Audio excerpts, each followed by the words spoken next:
Hello students, how are you all? सब मस्त हो ना? तो एज यू ऑल नो कि हम लोग ने चैप्टर नंबर 4 को तो स्टार्ट कर दिया और उसमें हम लोग ने स्टार्टिंग का इंट्रोडक्टरी पार्ट कंप्लीट किया और हमने प्रीवियस लेक्चर के अंदर ये डिस्कशन किया कि वे रिएक्शंस 3 टाइप के रहते हैं। Very fast reaction, very slow reaction and तीसरा होता है मॉडरेट रिएक्शन। अगर हम लोग very fast and very slow reaction मतलब कि हम लोग अगर ये देखें तो very fast and very slow reaction का रेट हम कभी नहीं फाइंड कर सकते। हम सिर्फ मॉडरेट रिएक्शंस के रेट फाइंड कर सकते हैं। चलिए कुछ एग्जांपल्स लेते हैं कि रेट ऑफ रिएक्शन कैसे फाइंड करते हैं उसके, और उससे समझने की कोशिश करते हैं। तो आज के इस लेक्चर में मैं आपको एग्जांपल्स ही समझाऊंगा। ओके, आज के इसमें हम लोग एग्जाम्पल समझेंगे, ठीक है? यस बच्चों, ध्यान देना। लाइक एग्जाम्पल नंबर 1 हम लेते हैं। Let us take example number 1। क्या है वो? 2a plus 3b gives 4c। ये हमारा एग्जाम्पल नंबर 1 है। अब इसमें अगर आपको average rate of reaction find करना है, एवरेज ROR करना है, तो कैसे लिखेंगे? तो इस तरह से लिखते हैं, दैट इज -1/2। अब मैंने यहां पर माइनस क्यों लगाया, पहले वो देखते हैं। तो ये रिएक्टेंस है जो घटने वाला है, डिक्रीज होने वाला है, इसलिए हमने उसको माइनस से रिप्रेजेंट किया और उसका जो कोफिशिएंट है उसको डिनोमिनेटर में लिखना होता है, ठीक है? change in concentration of A divided by change in time, it is equal to -1/3, क्योंकि इसका कोफिशिएंट 3 है, डिवाइड बाय 3 लिखा और माइनस इसलिए लगा है क्योंकि ये एक रिएक्टेंट है जो डिक्रीज होने वाला है। तो आएगा into change in concentration of B divide by change in time, it is equal to, अब हम लोग प्रोडक्ट पार्ट में आ गए, जो बढ़ने वाला है तो हम पॉजिटिव साइन से रिप्रेजेंट करेंगे, 1/4 लिखेंगे क्योंकि उसका कोफिशिएंट 4 है, change in concentration of C divide by change in time. तो इस तरह से एवरेज रेट ऑफ रिएक्शन को हम लोग ढूंढते हैं। चलिए और भी एग्जांपल्स लिखते हैं ताकि आपको क्लैरिटी रहे, ठीक है? लाइक नंबर 2 में लेता हूं, एग्जांपल नंबर 2। मैंने लिया 3x plus y gives 2z। ये रिएक्शन है। एवरेज रेट ऑफ रिएक्शन कैसे फाइंड करेंगे? Average ROR is equal to -1/3 change in concentration of x divide by change in time. मैंने माइनस क्यों लिया? क्योंकि रिएक्टेंट है। 3 क्यों लिया? क्योंकि 3 कोफिशिएंट है। और it is also equal to -1/1 क्योंकि इसका कोफिशिएंट 1 है, change in concentration of y divide by change in time, and it is equal to क्या आएगा? +1/2 क्योंकि प्रोडक्ट पार्ट है, 2 उसका कोफिशिएंट है, डिनोमिनेटर में जाएगा, change in concentration of z divide by change in time. Clear है? तो ये उसका फॉर्मूला है। अब इसमें क्या होता है कि भाई प्रोडक्ट जो होता है वो अपीयर होता है, धीरे धीरे बढ़ता है, एंड रिएक्टेंट जो होता है वो धीरे धीरे घटता है और वो डिसअपियर होने वाला होता है। तो इसके लिए क्या होगा? Rate of disappearance. इसके लिए क्या होगा? Rate of appearance. तो पहले हम लोग लेते हैं rate of appearance. Rate of appearance of Z। Rate of appearance को ROA से लिखते हैं। किससे लिखते हैं? ROA से। और उसको लिखते हैं मोड में change in concentration of Z divide by change in time. बस यही तो फॉर्मूला है उसका। ROA का फॉर्मूला ही यही है उसके लिए। क्लैरिटी आ गई आपको? यस, आगे देखते हैं। Rate of disappearance of X लेते हैं इसके लिए। ये रिएक्टेंट है ना, तो rate of disappearance of rate of appearance हमने देख लिया, रेट ऑफ डिसअपियरेंस की बात करते हैं, रेट ऑफ डिसअपियरेंस की बात करते हैं। ठीक है बच्चों, तो अब यहां पर ध्यान दो कि यहां पर रेट ऑफ अपीयरेंस हमने देखा, तो वहां पर रेट ऑफ डिसअपियरेंस के लिए देखेंगे, पर डिसअपियर कौन होगा? फॉर एन एग्जांपल हम लोग एक्स लेते हैं, क्या आएगा? It is equal to mod of change in concentration of x divide by change in time, ये आएगा। तो इसी तरह से हम लोग क्या करते हैं, इस क्वेश्चंस को सॉल्व करते हैं। अब इनका यूनिट क्या बनेगा? तो इसका यूनिट बनता है unit of rate of reaction, unit of rate of reaction, यानी कि ROR इज इक्वल टू आता है कॉन्सेंट्रेशन पर टाइम, कॉन्सेंट्रेशन पर टाइम। एंड कॉन्सेंट्रेशन किसमें होता है? तो वो होता है मोल पर लीटर एंड टाइम सेकंड में लिया, यानी कि मोल लीटर इनवर्स सेकंड इनवर्स, ये आएगा। ठीक है, और अगर ये गैसियस के लिए हुआ, अगर ये गैसेस के लिए हुआ तो क्या आएगा? एटमॉस्फेयर पर सेकेंड। अगर गैसियस हुआ तो ये उसका यूनिट बनेगा बच्चों, this will be the unit of it. तो इस टाइप के क्वेश्चंस को पूछा जाता है, और ये एवरेज रेट ऑफ रिएक्शन के लिए ये फॉर्मूला थी। ठीक है, अब हम लोग एक और एग्जांपल लेते हैं। ठीक है, for the average rate of reaction एक और एग्जांपल लेंगे एवरेज रेट ऑफ रिएक्शन के लिए। तो बच्चों जरा ध्यान देना, लाइक वहां पर हम ले सकते हैं, दैट इज नंबर 3 हमने लिया है। तो 2N2O5, 2N2O5, ठीक है, और वो रिएक्ट होके क्या बना? 4NO प्लस O2 बन गया, 4NO प्लस O2 बन गया बच्चों। ठीक है, अब यहां पर ध्यान से देखना, हमें क्या करना है? If the rate of appearance of NO2 is 2 मोल पर litre into second, if the rate of appearance of NO2 is 2 मोल पर लीटर इंटू सेकेंड। अगर ये है तो हमें फाइंड क्या करना है? फाइंड ROR,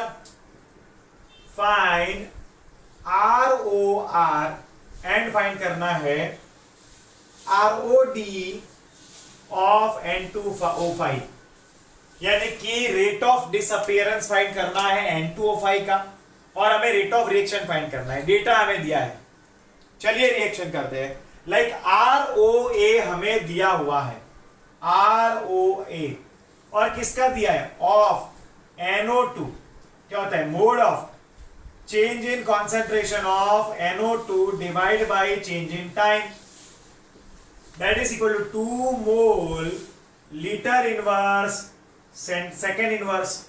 ये वैल्यू हमारे पास है ROA के लिए। अब ROR के लिए रेट ऑफ रिएक्शन ऑफ किसके लिए? तो जरा ध्यान से देखना, that is equal to rate of, यहां पर क्या आएगा, कैसे आएगा?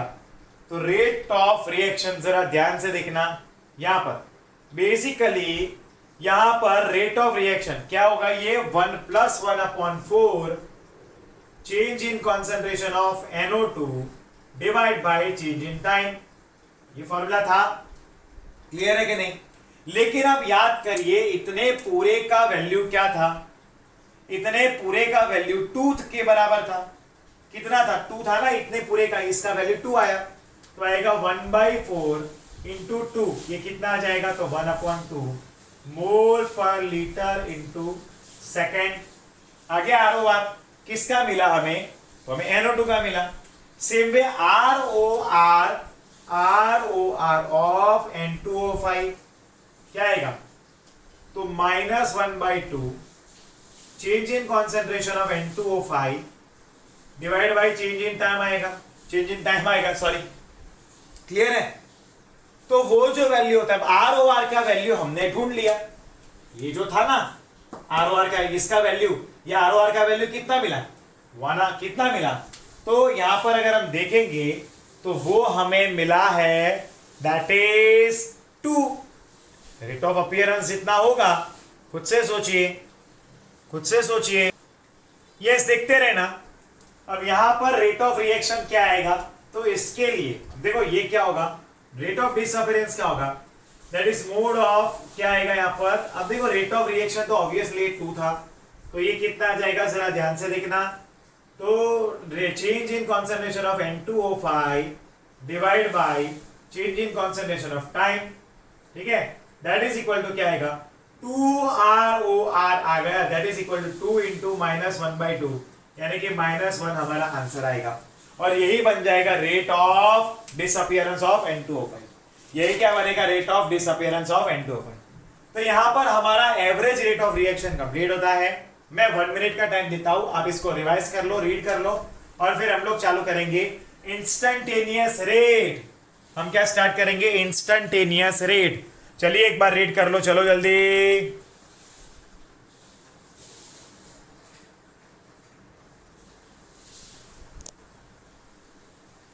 चलो जल्दी रीड कर लो एक बार और इसका स्क्रीनशॉट ले लो, फिर हम लोग आगे बढ़ेंगे।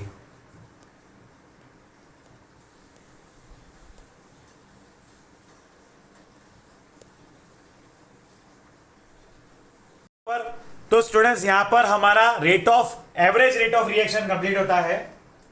अब हम लोग इंस्टेंटेनियस रेट ऑफ रिएक्शन करेंगे, इंस्टेंटेनियस रेट ऑफ रिएक्शन करते हैं, ठीक है, इंस्टेंटेनियस रेट ऑफ रिएक्शन करेंगे। चलिए शुरू करते हैं, ठीक है, लेट्स स्टार्ट। तो इंस्टेंटेनियस रेट ऑफ रिएक्शन ये दूसरा टॉपिक है हमारे लिए, इसी का सेकेंड पार्ट है। इंस्टेंटेनियस रेट भी बोल सकते हो आप। अब लाइक मान लो कि भाई हमारे पास 2A है, उसको रिएक्ट करवाया 3B के साथ और हमें मिला 4C। तो हमें एक इंस्टेंट ऑफ टाइम के लिए उसका रेट फाइंड करना है। मान लो कि भाई डेल्टा T स्टैंड्स 0 या फिर डेल्टा T स्टैंड्स DT। एक पर्टिकुलर टाइम पे अगर हमें उस रिएक्शन का रेट फाइंड करना होता है तो उसको हम लोग बोलते हैं इंस्टेंटेनियस रेट ऑफ रिएक्शन। क्या बोलते हैं, instantaneous rate of reaction. Okay, चलिए तो करते हैं। लाइक हमने यहां पर देखना होगा कि भाई instantaneous ROR is equal to -1/2 change in concentration of A with respect to time, change in time. समझ में आया ना मैं ये क्यों ऐसे लिख रहा हूं। फिर equal to -1/3 dB by dt is equal to +1/4 dC by dt। इसके बारे में तो आपको अंदाजा आ ही क्या होगा कि भाई इसके लिए मैंने क्या रूल अप्लाई, ठीक है कि नहीं, कौन सा रूल अप्लाई किया है। अब देखो यहां पर इसका ग्राफिकल रिप्रेजेंटेशन हम देखते हैं, ग्राफिकल रिप्रेजेंटेशन देखते हैं। ये बात काफी इंपॉर्टेंट है, ठीक है। अब जैसे हमने यहां पर लिया है रिएक्टेंट के लिए और प्रोडक्ट के लिए, ऐसे 2 ग्राफ्स बनाएंगे हम लोग। बेसिकली हम लोग यहां पर 4 ग्राफ बनाएंगे, 2 रिएक्टेंट के एंड 2 प्रोडक्ट्स के। अब यहां पर y एक्सिस पे हमने लिया है रिएक्टेंट का कॉन्सेंट्रेशन एंड x एक्सिस पे हमने लिया है टाइम, ठीक है। अब क्या होगा, ये यहां से यूं जाएगा, क्लियर है, ये यहां से यूं गया, ओके। अब ये रिएक्टेंट ऑब्वियस है यूं गया, मतलब मैं कहना क्या चाह रहा हूं, मैं ये कहना चाह रहा हूं कि भाई रिएक्टेंट का जो कॉन्सेंट्रेशन है वो घटता जा रहा है, बराबर कि नहीं। लाइक इसके लिए मान लो कि भाई मैंने ग्राफ लिया है, दैट इज दिस ग्राफ, एक छोटू सा ग्राफ लिया और हमने एक ही कंटेक्स्ट में लिया है, तो वो ये कुछ ऐसा मिल रहा है। तो हम लोग यहां पर क्या बनाएंगे, टेंजेंट बनाएंगे, उसको टच होता हुआ टेंजेंट बनाया और हम लोग उसके लिए ये वाले एंगल को कंसीडर करेंगे और उसके स्लोप को लिखते हैं, दैट इज, देखो ये तो है कॉन्सेंट्रेशन ऑफ ए जो धीरे धीरे घटता गया, बराबर के नहीं, ये थीटा एंगल बना, तो slope is equal to tan theta that is dA/dt। ये मिल गया फॉर्मूला, क्लियर है। अभी हम लोग प्रोडक्ट के लिए लिखते हैं, तो जरा ध्यान से देखना, प्रोडक्ट के लिए लिखते हैं, हम लोग प्रोडक्ट के लिए लिखेंगे, तो जरा ध्यान देना, पे अटेंशन। ये हम लोग प्रोडक्ट के लिए ग्राफ बनाते हैं। लाइक यहां पर मैंने ये ग्राफ बनाया है, ठीक है, यहां पर ये प्रोडक्ट आएगा वाई एक्सिस पे, यहां पर ये टाइम आएगा। अब ये बात तो ऑब्वियस है कि भाई जब रिएक्शन शुरू ही नहीं हुआ है तब प्रोडक्ट का कॉन्सेंट्रेशन क्या होगा, 0। जब रिएक्शन शुरू भी नहीं हुआ है तब प्रोडक्ट का कॉन्सेंट्रेशन होता है 0, और धीरे धीरे करते करते वो कॉन्सेंट्रेशन मैक्सिमम हो जाएगा। ठीक है कि नहीं, वो कॉन्सेंट्रेशन मैक्सिमम होगा। लाइक हम लोग उसके रिलेटेड एक ग्राफ बनाते हैं, छोटू सा जैसा हमने इसका बनाया। ठीक है, ये उसके रिलेटेड ग्राफ लिया हमने। ठीक है, अब इस तरह से आप देखना जरा ध्यान से इधर। यहाँ पर क्या हुआ, ये कुछ इस तरह से ग्राफ बना। अब मैंने यहाँ पर कौन से प्रोडक्ट का ग्राफ लिया है, तो मैंने सी प्रोडक्ट का ग्राफ लिया है, सी के कॉन्सेंट्रेशन वाई एक्सिस पे। अब इसका टेंजेंट हम बनाएंगे तो हमें ऐसा कुछ मिलेगा, इसका टेंजेंट ऐसा कुछ मिलेगा, और यहाँ पर इसके टेंजेंट में हमें ये वाले एंगल को ध्यान में लेना है, थीटा एंगल, ओपनिंग एंगल। ठीक है कि नहीं, और उसके लिए क्या आएगा, that is slope of is equal to tan theta is equal to DC by D T. क्या आएगा, डीसी बाई डी टी। समझ गए, क्या आएगा, डीसी बाई डी टी। और यही होता है इंस्टेंटेनियस रेट। क्या होता है, इंस्टेंटेनियस रेट। चलिए मैं एक एग्जांपल लेकर खत्म करता हूं ये वाले टॉपिक को। लाइक मैंने लिया है यहां पर N2 + 3H2 gives to NH3। हालांकि ये रिवर्सिबल रिएक्शन है, पर हमें एक ही डायरेक्शन दिखना है, या तो फॉरवर्ड देखना है या तो रिवर्स देखना है। तो मैंने फॉरवर्ड देखा। अब इसके लिए ROR क्या आएगा, रेट ऑफ रिएक्शन क्या आएगा, तो आएगा -1/2 B changing concentration of N2 divide by dt equal to -1/3 changing concentration of H2 divide by dt equal to +1/2 changing concentration of NH3 divide by dt। Clear है, clear है कि नहीं। तो क्या आएगा यहां पर स्लोप के लिए, अब देखो इसके अंदर क्वेश्चन में ही हमें ग्राफ भी एक दिया हुआ है, क्वेश्चन के अंदर हमें ग्राफ भी दिया है। लाइक ये है, जरा ध्यान से देखना। अब मान लो कोई भी दो पॉइंट्स को हमने कंसीडर किया है, we have taken any two points, क्या होगा ये यू। ठीक है, क्लियर है, जरा ध्यान से देखना। चलिए आगे देखो। अब जैसे कि यहां पर ये वैल्यू 10 है, ये वैल्यू 6 होगा, सेम वे ये वैल्यू 2 होगा, ये वैल्यू 4 होगा। ठीक है, और जरा यहां पर ध्यान से देखना कि स्लोप क्या होगा, slope tan theta is equal to tan theta is equal to क्या आएगा, that is y2 minus y1 upon x2 minus x1, y2 minus y1 upon x2 minus x1 आएगा। क्लियर है।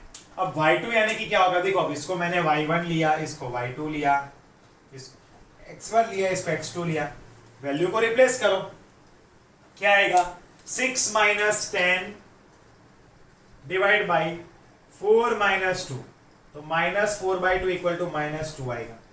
क्या आएगा, ये -2 आ जाएगा। दैट इज मोल पर litre into second. क्या आएगा, मोल पर लीटर इंटू सेकेंड, ये हमें मिल जाएगा।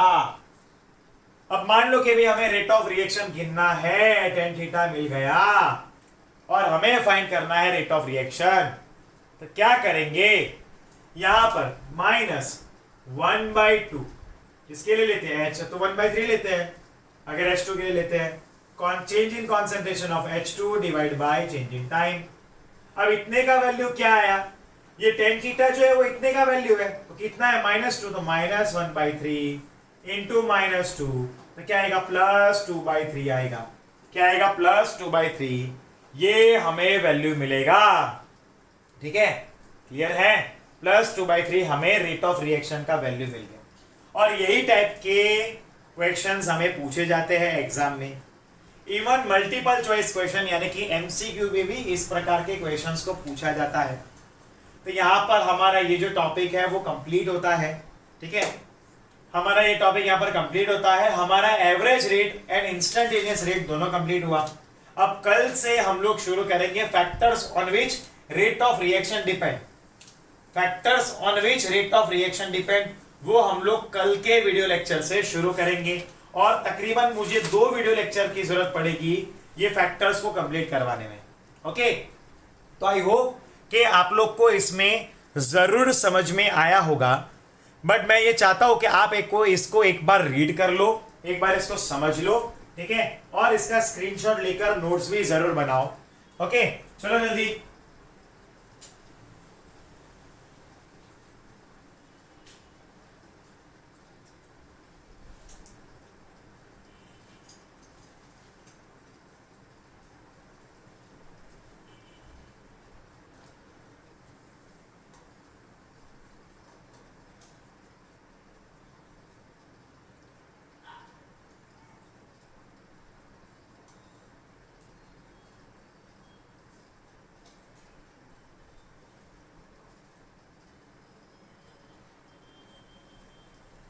Okay students, bye and take care and stay connected. मिलते हैं नेक्स्ट लेक्चर में।